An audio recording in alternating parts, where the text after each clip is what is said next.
Tuck Everlasting, Chapter 16 through 20. Chapter 16. The constable was fat, and he was sleepy. He wheezed when he spoke, and he spoke quite a bit as they started off, he and the man in the yellow suit. "First they roused me out of bed in the middle of the night after I've been out since sunup looking for that child, and now I suppose you're going to try to run me all the way," he said sourly. "I gotta tell you, this horse of mine is none too strong. I don't have to hurry her as a rule, so most of the time it don't matter. Seems to me we could have waited till dawn anyway." The man in the yellow suit was as courteous as always. "The Fasters have been waiting since yesterday morning," he pointed out. "Naturally, they're very upset. The sooner we get there, the sooner that child will be with them again." "How come you're so deep in it?" asked the constable suspiciously. "Maybe you're in cahoots with the kidnappers. How do I know? You should have reported it right off when you saw her get snatched." The man in the yellow suit sighed. "But of course I had to find out where they were taking her," he explained patiently.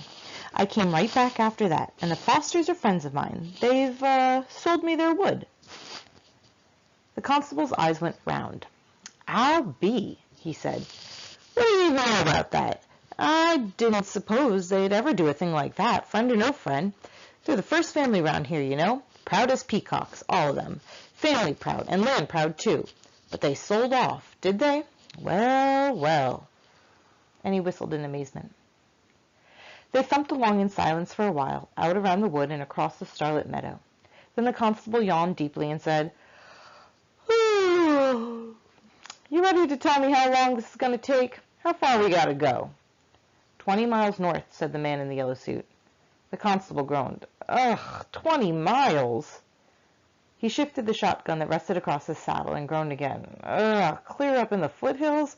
That's a fair way, all right." There was no reply to this.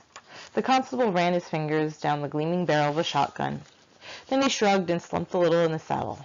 "Might as well relax," he wheezed, suddenly companionable. "We'll be riding 3-4 hours." Still there was no reply. "Yes, sir," said the constable, trying again. "It's something new for these parts, kidnapping. Never had a case like this before that I know of, and I've been in charge going on 15 years. He waited. "You don't say," his companion said at last. "Yep, that's a fact," said the constable with evident relief. Maybe now there would be some conversation. "Yep, 15 years. Seen a lot of trouble in 15 years, but nothing quite like this. Of course, there's a first time for everything, as they say. We got a brand new jailhouse, did you notice? Listen, it's a dandy. Give those folks nice clean accommodations." He chuckled. "Of course they won't be there long. Circuit judge will be coming through next week. We'll send them over to Charlieville, most likely to the county jail. That's what they do for the serious crimes. Of course, we got a gallows of our own if we ever need it. Keeps down trouble, I think, just having it there. I never used it yet. That's because they take care of the serious stuff over at Charlieville, like I say." The constable paused to light a cigar and went on cheerfully. "What you got planned for that piece of foster land? Gonna clear her? Put up a house or a store, maybe?" "No," said the man in the yellow suit. The constable waited for more, but there was no more. His sour mood returned. He frowned and looked at the ashes from his cigar. "Say," he said, "you're kind of a close-lipped feller, ain't you?" The man in the yellow suit narrowed his eyes. His mouth, above the thin gray beard, twitched with annoyance. "Look here," he said tightly, "would you mind if I rode on ahead? I'm worried about that child. I'll tell you how to get there, and I'll go ahead and keep watch." "Well," said the constable grudgingly, "all right, if you're in such a ding-dang hurry, but don't do nothing till I get there. Those folks are likely dangerous. I'll try to keep up, but this horse of mine, she none too strong. Don't see how I could get her to a gallop, even if I tried." Please stop here and answer question 1. "That's right," said the man in the yellow suit. "So I'll go on ahead and wait outside the house till you get there." He explained the route carefully, then dug his heels into the flanks of the fat old horse, cantering on into the darkness where just a hint of dawn glowed on the edges of the hills far ahead. The constable chewed on his end of the cigar. "Huh," he said to the horse. "Did you get a gander at that suit of clothes? Oh, well, takes all kinds, as they say." and he followed slowly after, yawning, the gap between him and the man ahead lengthening with every mile. Please stop here and answer question 2. Chapter 17. For the second morning in a row, Winnie Foster woke early. Outside, in the ring of trees around the pond, the birds were celebrating, giving the new day a brass band's worth of greeting. Winnie freed herself from the twisted quilt and went to a window. Mist lay on the surface of the water, and the light was still pale. It looked unreal, and she herself felt unreal, waking where she had, with her hair wild and her dress all crumpled. She rubbed her eyes. Through the dewy weeds below the window, a toad hopped suddenly into view, and Winnie peered at it eagerly. But no, of course it wasn't the same toad.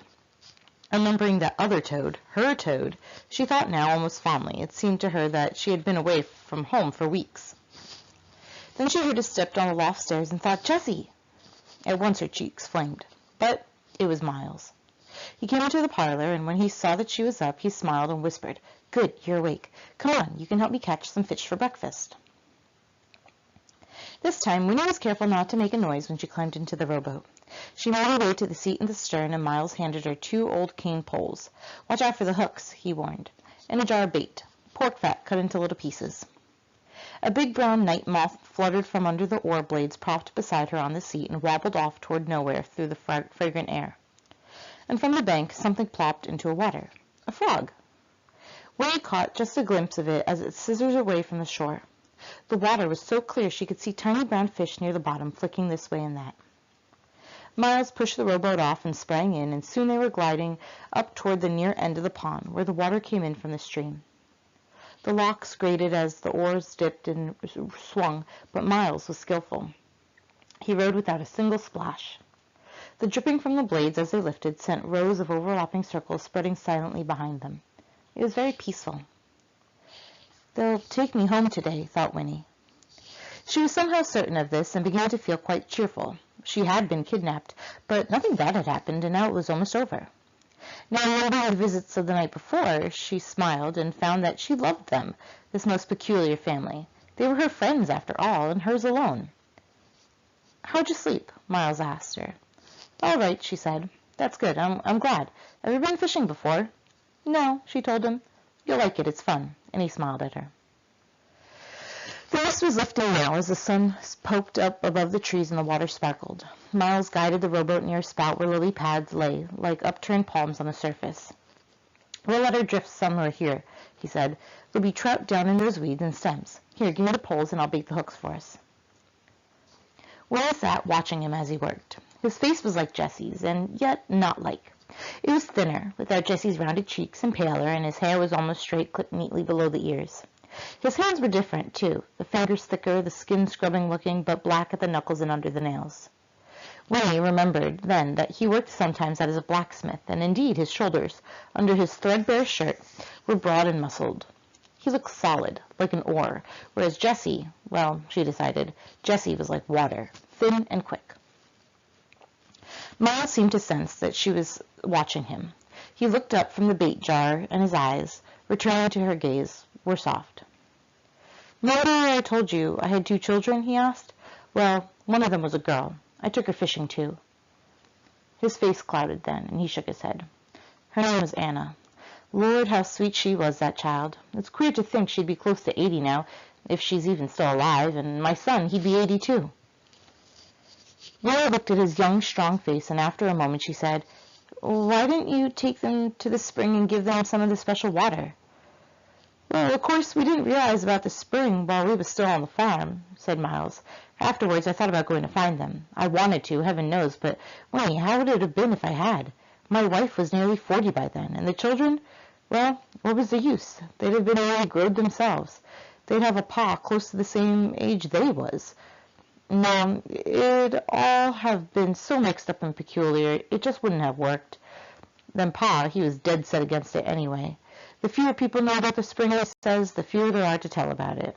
Here's your pole. Just ease the hook down the water. You'll know when you get a bite." Please stop here and answer question 3. Winnie clutched her pole sitting sideways in the stern and watched the baited hook sink down slowly. A dragonfly, a brilliant blue jewel, darted up and paused over the lily pads and swung up and away. From the nearest bank, a bullfrog spoke. "There certainly are a lot of frogs around here," Winnie observed. "That's so," said Miles.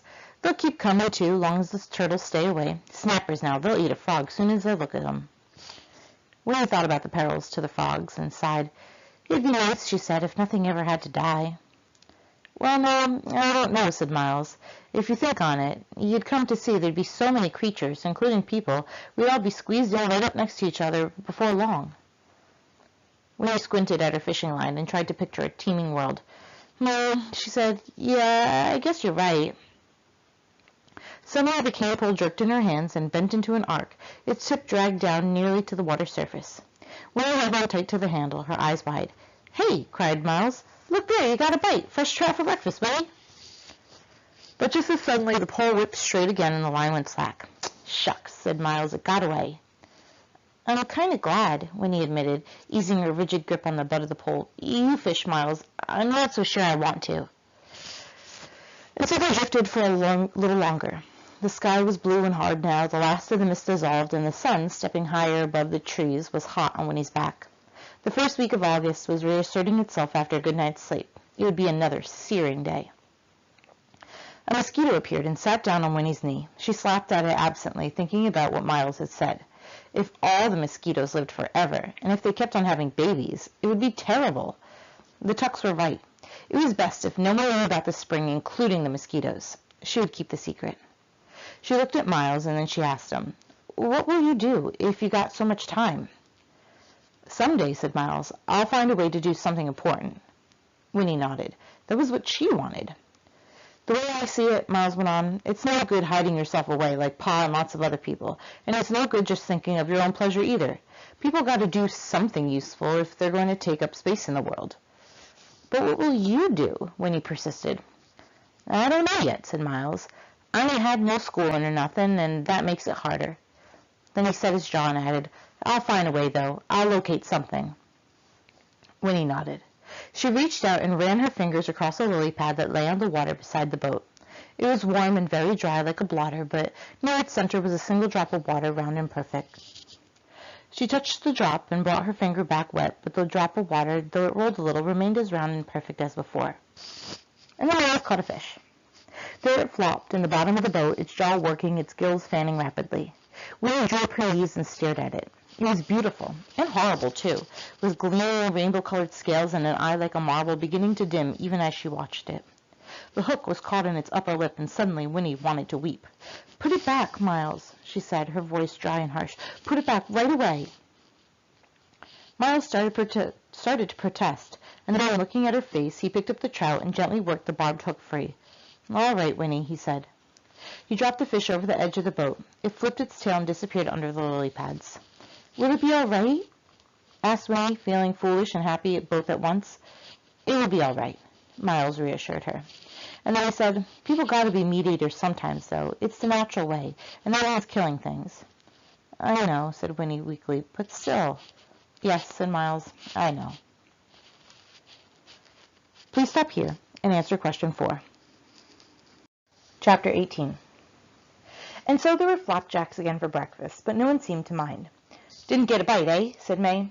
"No," said Miles, "nothing we wanted to keep." That was true anyway, and though Winnie blushed as he said it, she was grateful that he didn't explain. "Never mind," said May. "You're likely out of practice. Tomorrow, maybe." "Sure," said Miles. "Tomorrow." But it was the thought of seeing Jessie again that kept Winnie's stomach fluttering. And at last he came down from the loft, yawning and rosy, rubbing his curls, just as May was piling the plates with flapjacks. "Well, slug-a-bed," she said to him fondly, "you come near missing breakfast. Miles and Winnie been up for hours out fishing and back already." "Oh," said Jessie, his eyes on Miles. "Where's the fish, then? How come we got nothing but flapjacks?" "No luck," said May. "They wasn't biting for some reason." "The reason is Miles don't know how to fish," said Jessie. He grinned at Winnie, and she lowered her eyes, her heart thumping. "It don't matter," said May. "We got plenty without. Come get your plates, everybody." They sat about in the parlor as they had the night before. The ceiling swam with bright reflections, and sunlight streamed across the dusty, chip-strewn floor. May surveyed it all and sighed contentedly. "Now, this is real nice," she said, her fork poised above her plate. "Everyone's sitting down together, and having Winnie here, why, it's just like a party." That's the truth, said Miles and Jessie both together, and Winnie felt a rush of happiness. Still, we got things to discuss, Tuck reminded them. There's the business of the horse getting stolen. We got to get Winnie home where she belongs. How are we going to do that without a horse? After breakfast, Tuck, said May firmly. Don't spoil a good meal with a lot of talk. We'll get to it soon enough. So they were silent, eating, and this time Winnie licked the syrup from her fingers without pausing to think about it first. Her fears at last night's supper seemed silly to her now. Perhaps they were crazy, but they weren't criminals. She loved them. They belonged to her. Please stop here and answer question 5. Tuck said, "How'd you sleep, child?" And she answered, "Just fine," and wished for a fleeting moment that she could stay with them forever in that sunny, untidy little house by the pond. Grow up with them, and perhaps, if it was true about the spring, then perhaps when she was 17. She glanced at Jessie, where he sat on the floor, his curly head bent over his plate. Then she looked at Miles, and then her eyes went to Tuck and lingered on his sad, creased face. It occurred to her that he was the dearest of all of them, though she couldn't have explained why she felt that way. However, there wasn't time to wonder, for at that moment someone knocked at the door. It was such an alien sound, so sudden and surprising that May dropped her fork and everyone looked up, startled. "Who's that?" said Tuck. "I can't imagine," whispered May. "We ain't never had callers in all these years before we been here." The knock came again. "I'll go, Ma," said Miles. "No, stay where you are," she said. "I'll go." She put her plate down carefully on the floor and stood up, straightening her skirts. Then she went to the kitchen and opened the door. Winnie recognized the voice at once. It was a rich and pleasant voice, the man in the yellow suit, and he was saying, "Good morning, Mrs. Tuck. It is Mrs. Tuck, isn't it? May I come in?" Please stop here and answer question 6. Chapter 19. The man in the yellow suit came into the sunlit parlor. He stood for a moment, looking around at them all, May and Miles and Jessie and Tuck, and Winnie too. His face was without expression, but there seemed something unpleasant behind it that Winnie sensed at once, something that made her instantly suspicious. And yet his voice was mild when he said, "You're safe now, Winifred. I've come to take you home." "We was going to bring her back directly ourselves," said Tuck, standing up slowly. "She ain't been in no danger." "You're Mr. Tuck, I suppose," said the man in yellow. "I am," said Tuck formally, his back straighter than usual. "Well, you may as well sit down again. You too, Mrs. Tuck. I have a great deal to say and very little time for saying it." May sat down with the edge of the rocker, and Tuck sat too, but his eyes were narrowed. Jessie said uneasily, "Who in tarnation do you think—" But Tuck interrupted. "Hush, boy, let him speak his piece." "That's wise," said the man in the yellow suit. "I'll be as brief as possible." He took off his hat and laid it on the mantel, and then he stood tapping his foot on the littered hearth, facing them. His face was smooth and empty. "I was born west of here," he began, "and all the time I was growing up my grandmother told me stories. They were wild, unbelievable stories, but I believed them. They involved a dear friend of my grandmother's who married into a very odd family, married the older of 2 sons, and they had 2 children. It was after the children were born that she began to see that the family was odd. This friend of my grandmother's. She lived with her husband for 20 years, and strange to say, he never got any older. She did, but he didn't. And neither did his mother or his father or his brother. People began to wonder about that family, and my grandmother's friend decided at last that they were witches, or worse. She left her husband and came with her children to live at my grandmother's house for a short while. Then they moved west. I don't know what became of her, but my mother still remembers playing with the children. They were all about the same age. There was a son and a daughter." "Anna," whispered Miles. May burst out, "You got no call to come and bring us pain." And Tuck added roughly, "You got something to say, you better come to a point and say it." There now," said the man in the yellow suit. He spread his long white fingers in a soothing gesture. "Hear me out.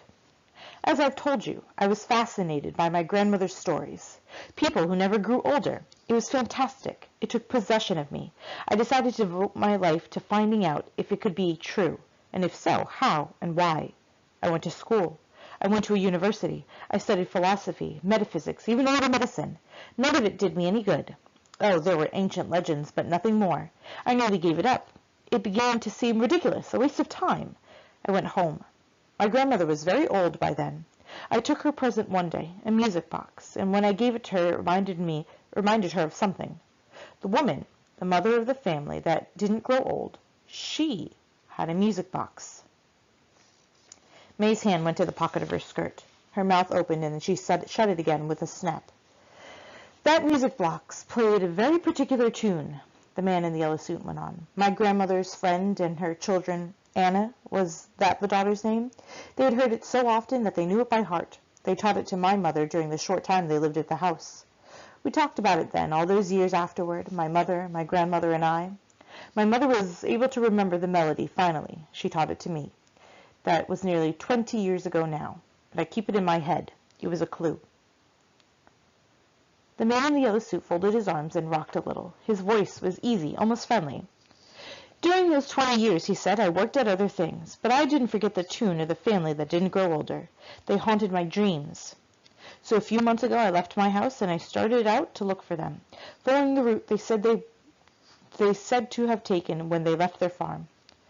No one I asked along the way knew anything. No one had heard of them. No one recognized their name.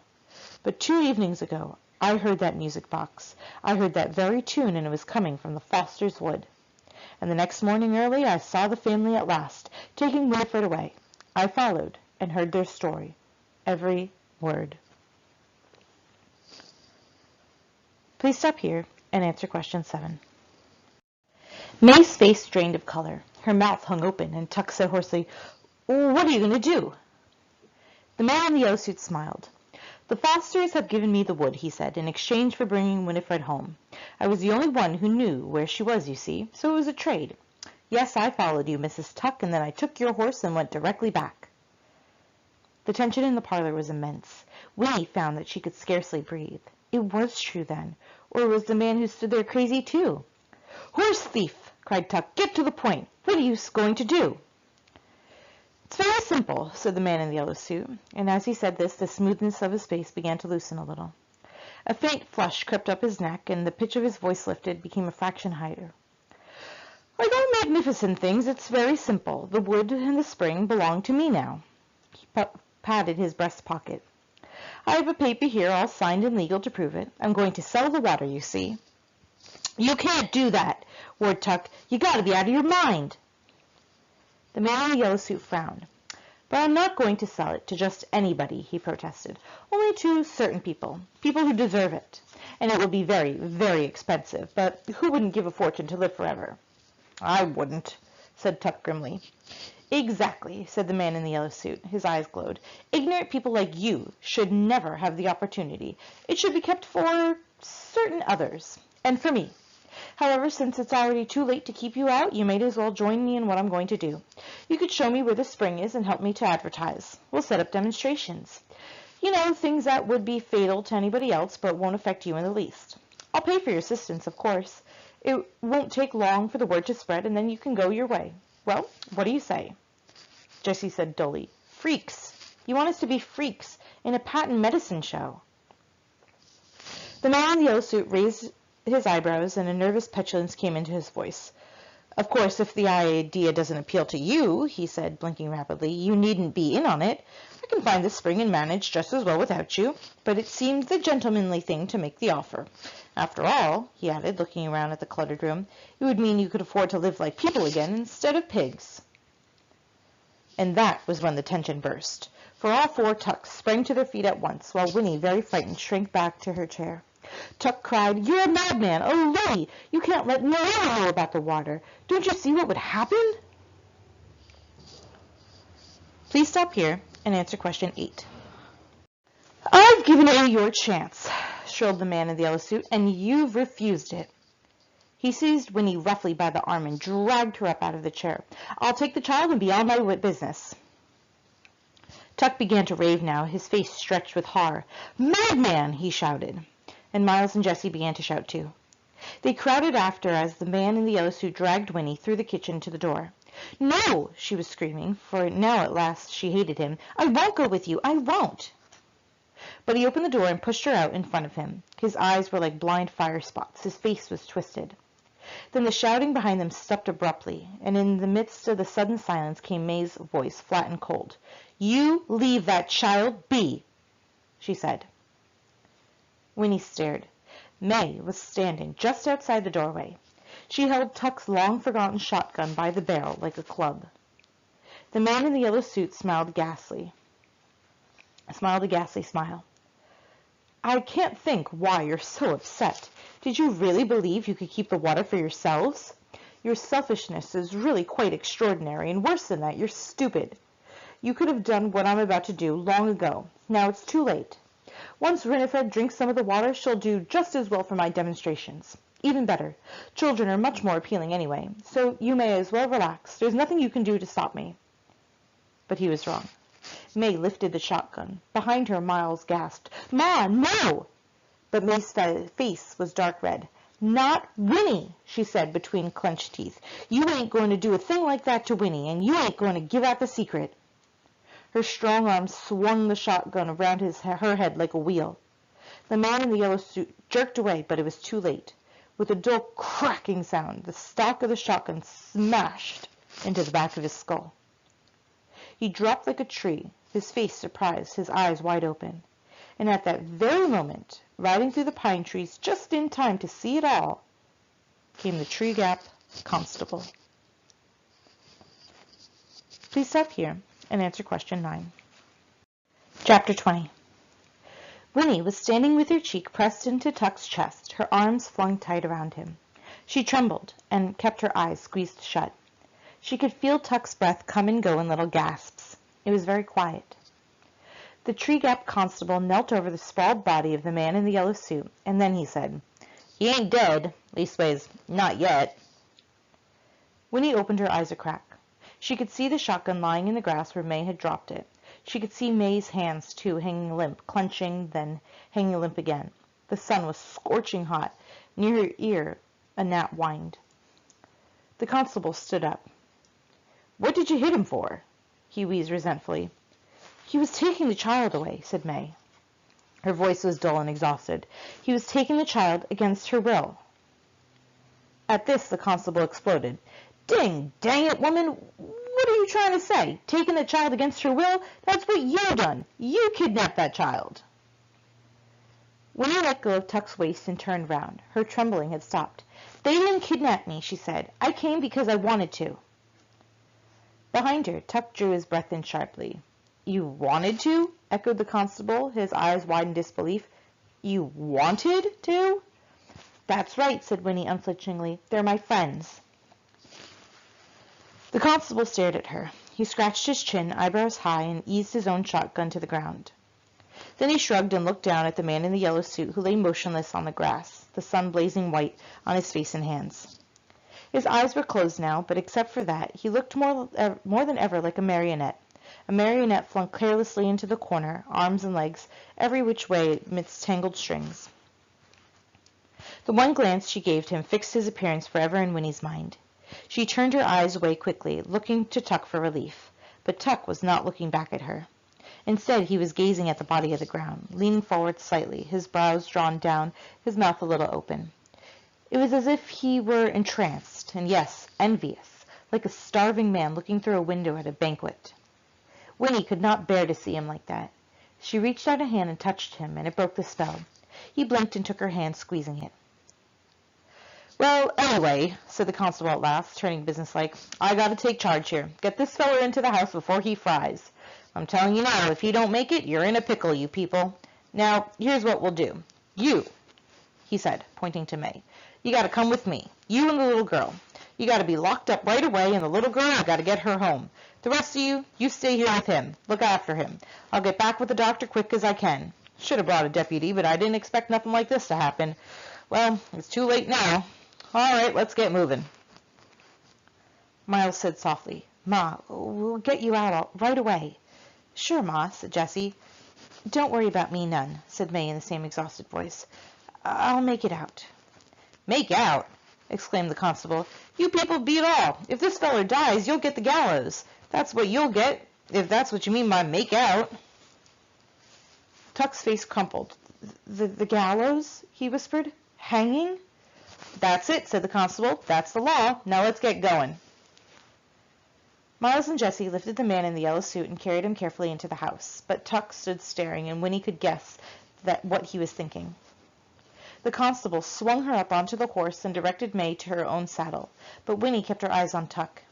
His face was very pale, the creases deeper than ever, and his eyes looked blank and sunken. She heard him whisper again, "The gallows." But then Winnie said something that she had never said before, but the words were words she had sometimes heard and often longed to hear. They sounded strange on her own lips and made her sit up straighter. "Mr. Tuck," she said, "don't worry. Everything's going to be all right." The constable glanced heavenward, shook his head. Then, clutching his shotgun, he climbed up behind Winnie and turned the horse toward the path. "You first," he barked at May. "I gotta keep an eye on you. And as for you," he added grimly, speaking to Tuck, "you better hope that fellow don't die on you. I'll be back soon as I can." "Everything'll be all right," Tuck repeated slowly. May, slumped on the back of the fat old horse, did not respond. But Winnie leaned round the constable and looked back at Tuck. "You'll see," she said. Then she faced forward, sitting very straight. She was going home, but the thought of that was far from her mind. She watched the rump of the horse ahead, the swish of coarse, dusky hairs as he moved his tail, and she watched the swaying, sagging back of the woman who rode him. Up through the dim pine trees they went, the constable's breath wheezing in her ears and emerging from the coolness in the green. Winnie saw again the wide world spread before her, shimmering with light and possibility. But the possibilities were different now. They did not point to what might happen to her, but to what she herself might keep from happening. For the only thing she could think of was the clear and terrible necessity. May Tuck must never go to the gallows. Whatever happened to the man in the yellow suit, May Tuck must not be hanged. Because if all they said was true, then May, even if she were the cruelest of murderers and deserved to be put to death, May Tuck would not be able to die. Please stop here and answer question 10.